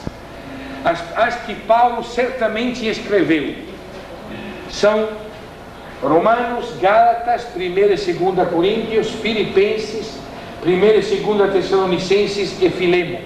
estas são as cartas que Paulo certamente escreveu. A carta aos Efésios e aos Colossenses são de autoria dúbia. Talvez Paulo tenha escrito, mas não temos tanta certeza. Tem vários biblistas dizendo que provavelmente Efésios e Colossenses refletem o pensamento paulino, mas não foi propriamente Paulo que escreveu. Agora, não são com certeza de Paulo, que são posteriores à morte dele, as duas cartas a Timóteo, a carta a Tito e a carta aos Hebreus. Estas cartas não pertencem, estão dentro das cartas de Paulo, mas Paulo não tem nada a ver com essas cartas. Já tinha morrido. Qual é o projeto de Paulo? Eu tentei descrever antes o coração de Paulo. Esse homem dedicado 100% ao Evangelho, esse homem que diz: vivo eu, mas não sou mais eu que vivo, é Cristo que vive em mim. Esse homem que conta uma história na qual ele afirma claramente: ai de mim se eu não evangelizar. Evangelizar não é um dever para mim, é a minha vida enquanto tal. É um homem dedicado 100% ao anúncio deste Evangelho. E livre, tão livre ao ponto de esquecer por completo qualquer legislação judaica que para ele eram tão importantes antes de conhecer a Jesus e de enxertar o cristianismo no mundo grego. Paulo leva profundamente a sério esse negócio de ser testemunhas que Jesus é Senhor. Paulo é o que mais usa a palavra Jesus Senhor. Quantas vezes nas cartas de Paulo você encontra a palavra Cristo Senhor, Senhor Jesus, o Cristo Senhor, o Senhor? Isso Paulo leva a sério. Então Paulo tem um ponto-chave da sua fé. Se Jesus é o Senhor, se com sua morte e ressurreição Ele garantiu a nossa reconciliação com o Pai, se nós hoje somos nele gente nova, então vamos levar isso a sério. Por isso que Paulo no fundo proclama uma coisa só. Ele mesmo diz: eu só quero saber de Cristo e Cristo crucificado. O resto não me interessa. Paulo tem um discurso sólido quanto a isso. Os judeus esperam por milagres, os gregos esperam por palavras sábias. O que eu tenho a dizer para vocês é só de Cristo e de Cristo crucificado. Esta que é escândalo para os judeus e loucura para os gregos. Para nós que acreditamos, é sinal do poder de Deus. O crucificado é o poder de Deus. É um escândalo, é uma loucura, mas é o anúncio de Paulo. Então, se isso é fundamental, nada mais serve para nos salvar. A fé neste Cristo Senhor é a única condição para nos salvar. A lei judaica, a lei de Moisés, serviu até Jesus. Depois de Jesus não serve mais nada disso. Só existe uma coisa só, que é a perfeita realização da lei, que é o amor. O amor entre vocês é a plenitude, a complementação perfeita da lei. Por isso Paulo tem uma proposta. Paulo vai ser o primeiro a usar a palavra igreja. Igreja não é uma instituição para Paulo. Igreja para Paulo é uma maneira de viver juntos. Igreja para Paulo significa uma opção de como os que creem em Jesus têm que viver entre si. Acho que isso é muito importante ter claro. Aliás, eu, em nome de Paulo, estou pedindo desculpa, porque o pobre de Paulo foi o que pior está sendo traduzido em nossas Bíblias. Paulo é muito, mas muito mal traduzido. E o motivo é realmente teológico. Justamente por ser Paulo aquele que usou a palavra igreja por primeiro, a nossa igreja se baseia em Paulo para garantir sua estrutura. Aí vai traduzindo, por exemplo, uma coisa básica. A palavra igreja é uma palavra grega. Por que não traduzimos nunca esta palavra? Quando Paulo usou a palavra igreja, A palavra eclesia, e eu de hoje agora em diante eu falo não mais em igreja, mas em eclesia. Por quê? Porque quando a gente fala igreja já tem 1000 ideias na cabeça da gente. E aí é ruim. Paulo usou a palavra eclesia, e eclesia quer dizer assembleia popular. Eclesia quer dizer assembleia popular com poder decisional. Quando Paulo usou a palavra eclesia, traduziu a velha palavra hebraica kaal, que lembram, eram os grupos de 100, os grupos de 50, esta assembleia popular aí. No mundo onde funcionava a sinagoga, Paulo propõe a eclesia. Eclesia é uma opção. Eclesia é uma maneira de viver entre nós de forma igualitária. A grande mensagem de Paulo é que a eclesia é o corpo de Jesus. Jesus continua vivo, ressuscitou e está vivo porque tem esta eclesia. Ele é a cabeça e nós todos somos o corpo. E no corpo, o princípio básico é que cada um dos membros tem a importância igual de qualquer outro. No corpo, nenhum membro pode dizer eu sou mais importante de qualquer outro. Todos eles têm uma tarefa, uma função e um serviço a ser desenvolvido para o bem do corpo. Nunca Paulo pensou em alguém que fosse representante do Cristo cabeça. Essa aí é coisa de teologia muito posterior. Para Paulo, Cristo é a cabeça, ninguém representa Cristo, todos nós somos o corpo, nos mesmos direitos de forma igualitária. Não existe teocracia, não existe hierarquia na Igreja Paulina. Não existe. Existem sim. E esta é outra característica da Igreja de Paulo. A Igreja de Paulo não é só igualitária, como é ministerial. Feita de servos. Cada um de nós tem que pôr a sua vida a serviço do outro. Cada um do jeito que sabe. Cada um com as qualidades que tem. Cada um de nós ponha sua vida a serviço do outro. Esse é o projeto. Isso significa ser igreja para Paulo. É o capítulo 12 da carta aos Romanos, versículos de 3 a 13. Mas pode continuar. Esse capítulo 12 é um pouco o eixo da proposta de Paulo. Então, uma igreja igualitária, onde ninguém pode considerar-se superior ao outro, pelo contrário, que cada um considere o outro superior a si. Uma igreja ministerial, uma eclesia ministerial, onde cada um tem um serviço a cumprir, mas o serviço não faz de um alguém maior do que o outro. E uma igreja leica. A igreja de Paulo é uma igreja leica, não é uma igreja hierárquico-sacerdotal. Em todas as listas que Paulo faz de todos os carismas, não existe nunca a palavra sacerdote. Isso é muito importante termos claro. Não estou querendo fazer nenhuma revolução, porque não é só a palavra de Deus escrita que vale, né? Tem também a tradição apostólica, tem também o costume da igreja, mas eu acho importante voltar no começo da nossa história, quando Paulo pensou na sua proposta de eclesia, não pensou em templos e nunca pensou em altares. Sempre pensou em casas e sempre pensou em mesas. E sempre pensou em gente reunida, compartilhando pão, celebrando a memória do Senhor, no gesto da partilha, aonde o chefe da própria casa presidia a celebração, sem precisar que ninguém tivesse este serviço específico.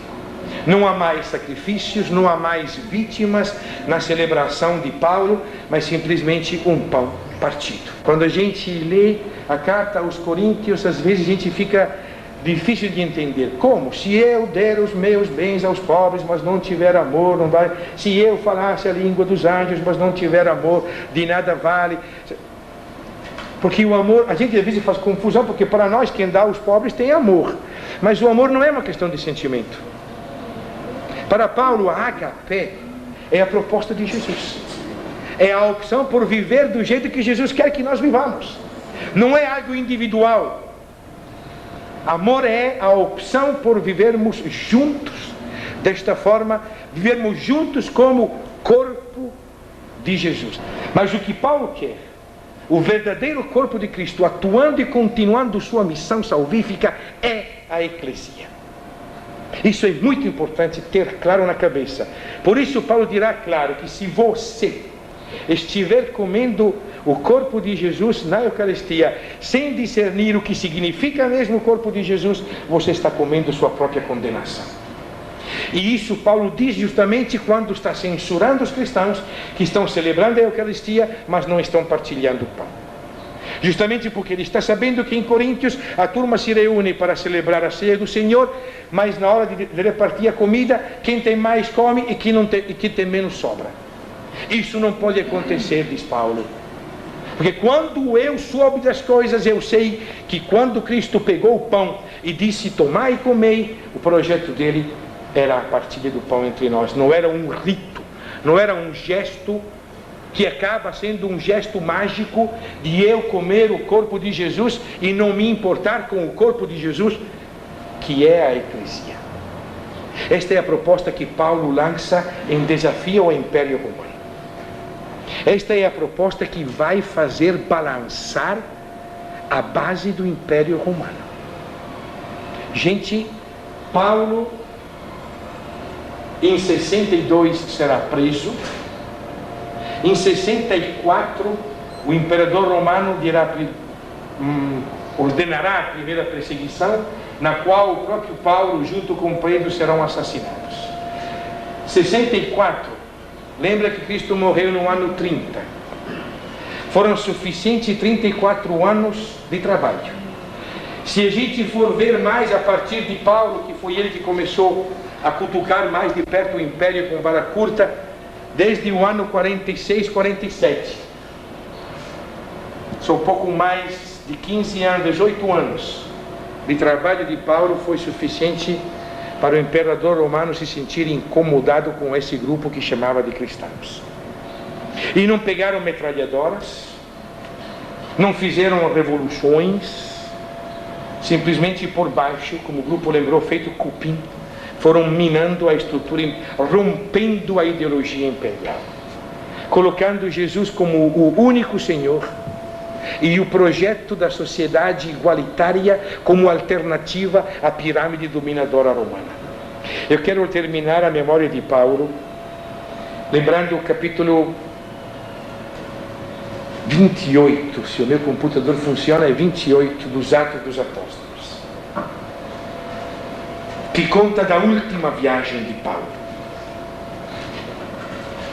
Paulo é preso em Jerusalém pelo grupo judaico, porque leva para dentro do templo Tito, que é incircunciso.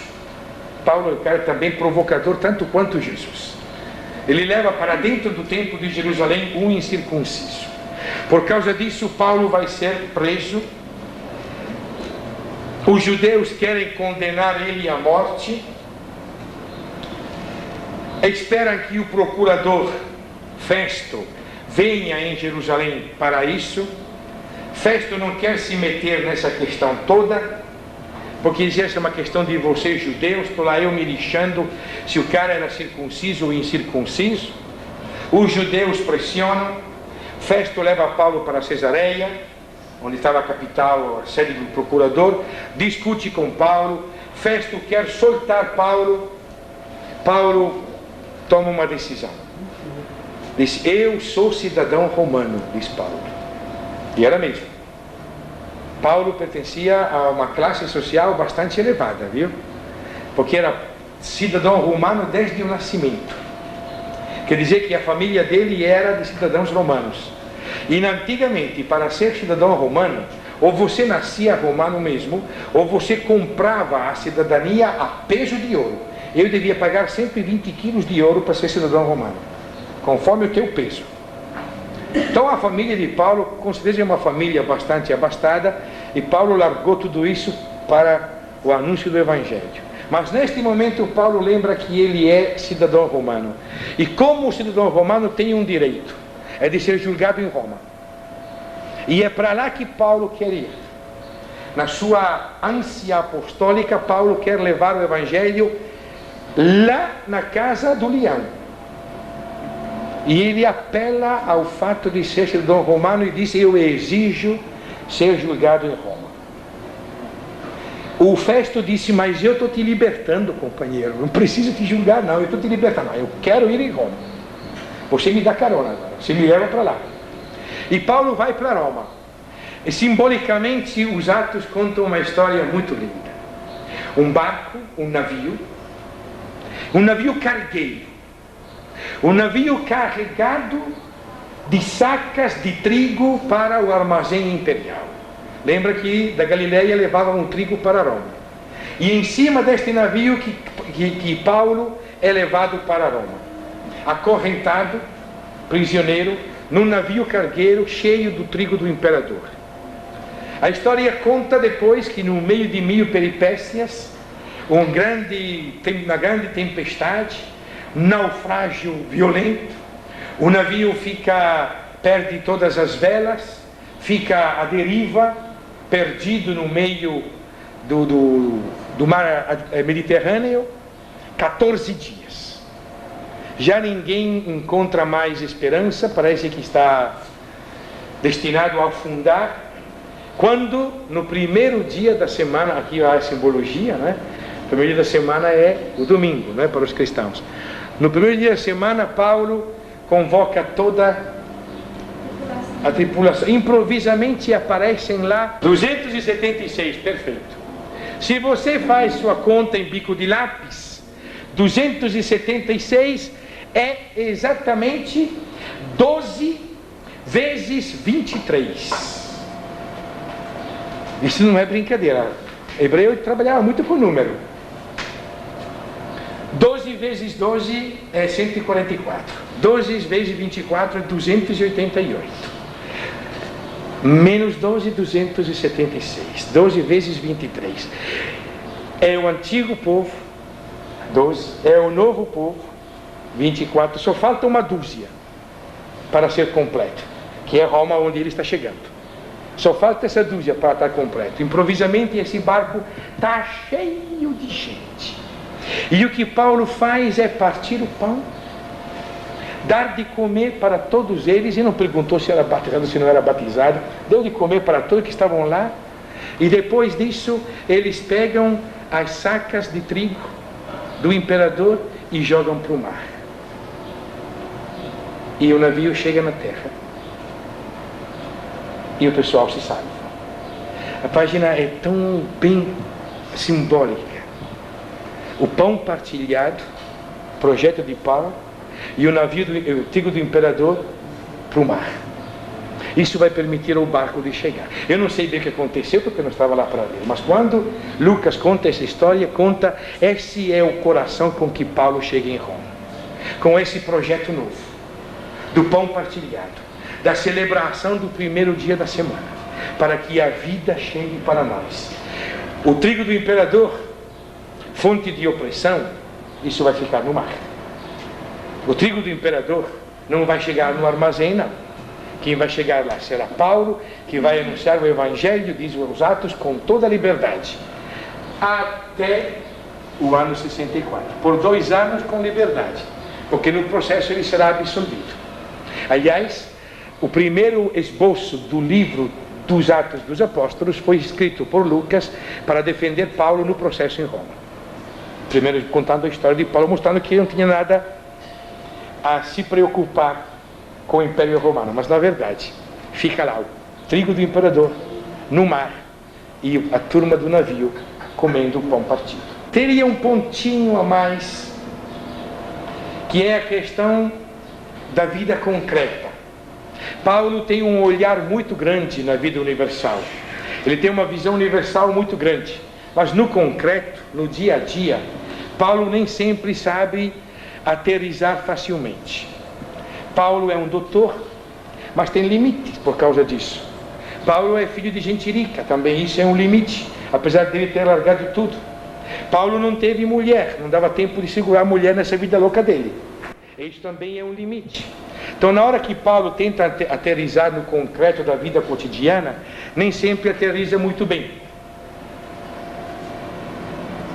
Mas também não aterriza tão mal como alguns estão dizendo. Que Paulo era muito machista, porque diz que as mulheres têm que ser submissas aos maridos, que era muito puxa-saco, porque diz que tem que obedecer às autoridades constituídas. Também não é isso.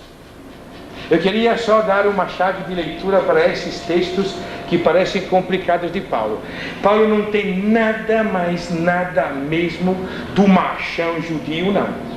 Se você ler o último capítulo da carta aos Romanos, você vai ver quantas mulheres Paulo cita, dizendo que elas trabalharam muito pelo Senhor. Inclusive a nossa amiga Andrônica, que Paulo chama de apóstola, como todos os outros 12.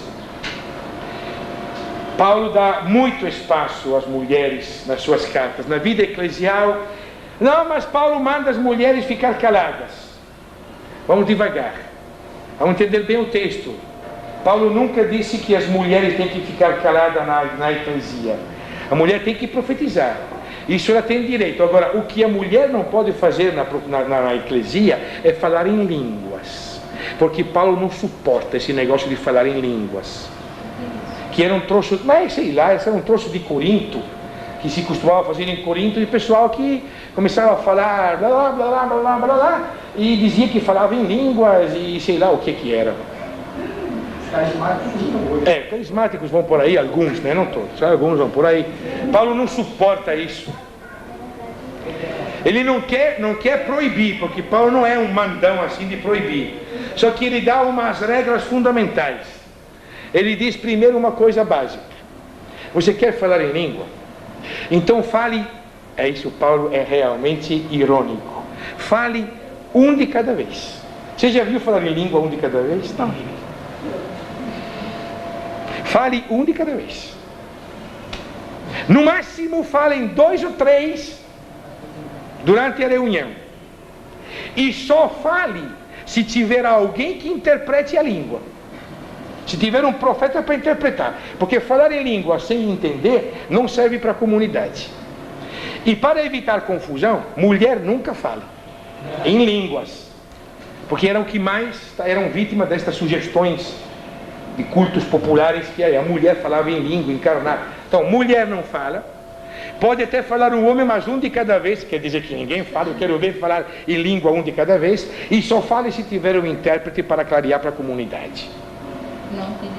Não tendo intérprete, não adianta, você não entende nada, então não adianta nem falar, porque falou para quê se tu não entende? Não serve, a lógica de Paulo, não serve para a edificação da eclesia. Então por que fazer? Então não vamos dizer que Paulo era machista, essas coisas todas. Não, ele manda as mulheres colocar o véu. Devagarzinho, né? Devagarzinho. Essas questões locais, de Corinto, que a mulher grega sempre ia de véu, eram só as prostitutas que iam sem véu, né? Eu queria dizer mais essa questão da família, né? Mulheres sejam submissas aos maridos.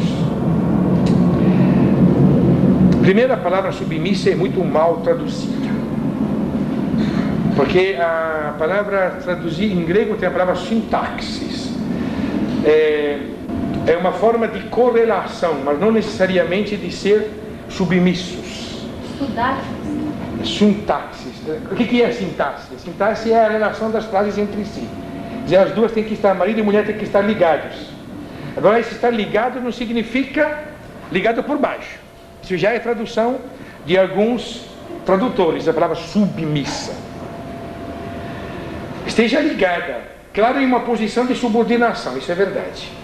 Agora, mas como é que Paulo trabalha? Paulo diz assim: mulheres,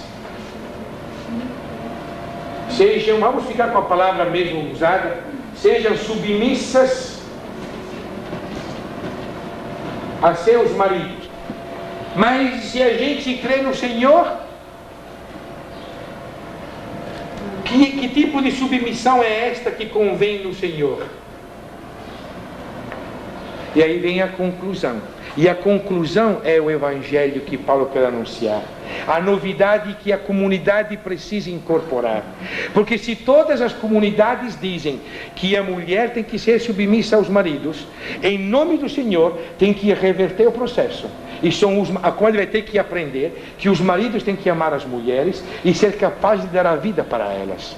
No mundo grego-romano, o marido tinha direito de vida e de morte em cima da mulher. Podia matar, como se fosse um cachorro. E Paulo diz: maridos, vocês têm que amar suas mulheres como Cristo amou a igreja e deu sua vida por ela. Porque a mulher é o corpo do marido. Qual é a novidade? A novidade não está em dizer mulheres sejam submissas aos maridos. Todo mundo dizia.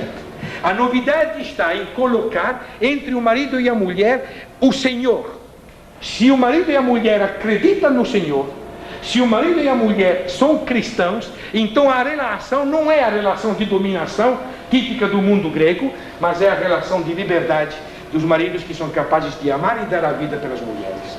A mesma coisa, filhos, obedeçam aos seus pais, como convém ao Senhor. Conclusão: pais, não irritem seus filhos, animem e exortem. Então onde está a novidade? Qual é o evangelho? Não é em dizer filhos obedeçam aos pais, todo mundo dizia. Está em dizer pais, não irritem aos seus filhos, não oprimam os seus filhos. Servos, obedeçam aos seus senhores. E a gente diz: pô, Paulo era escravista. Como convém no Senhor. Conclusão: senhores, deem aos seus empregados o que é justo e o que é devido. Onde está a novidade? Deu para entender? Acho que é muito importante não fazer uma salada nesse discurso, mas acompanhar o raciocínio. Como nós fazemos quando entramos numa comunidade que não conhecemos. Partimos daquilo que a comunidade pensa e depois a gente evangeliza. E evangelizando ajuda a avançar. Aí Paulo parte de onde a comunidade chegou, põe o Senhor como critério, e se você tem fé no Senhor, então as relações vão ter que mudar. E a novidade está em propor as novas relações, não as velhas. E é trágico quando nos nossos sermões usamos esses textos para propor as velhas relações de dominação, dizendo que as mulheres têm que ser submissas aos homens. Paulo diz justamente o contrário. O capítulo 13 da carta aos Romanos é um capítulo que parece escrito por um puxa-saco do imperador. Escutem aqui, sobretudo como as nossas Bíblias traduziram e sobretudo como dividiram o texto, porque essa é outra coisa de Paulo, coitado. Paulo escreveu tantas cartas e já a carta é limitada, porque numa carta tu nunca diz tudo o que pensa, a carta é circunstancial. E mesmo assim, quando traduziram mal e botaram um monte de títulos no meio, quebrando em tantos pedacinhos o discurso de Paulo, que acaba, como está em nossas Bíblias, Paulo acaba sendo uma colcha de retalhos, de pensamentos colocados um atrás do outro, sem nenhuma coligação. E aqui nós temos um exemplo de como isso funciona. Agora, quem colocou os títulos não foi Paulo.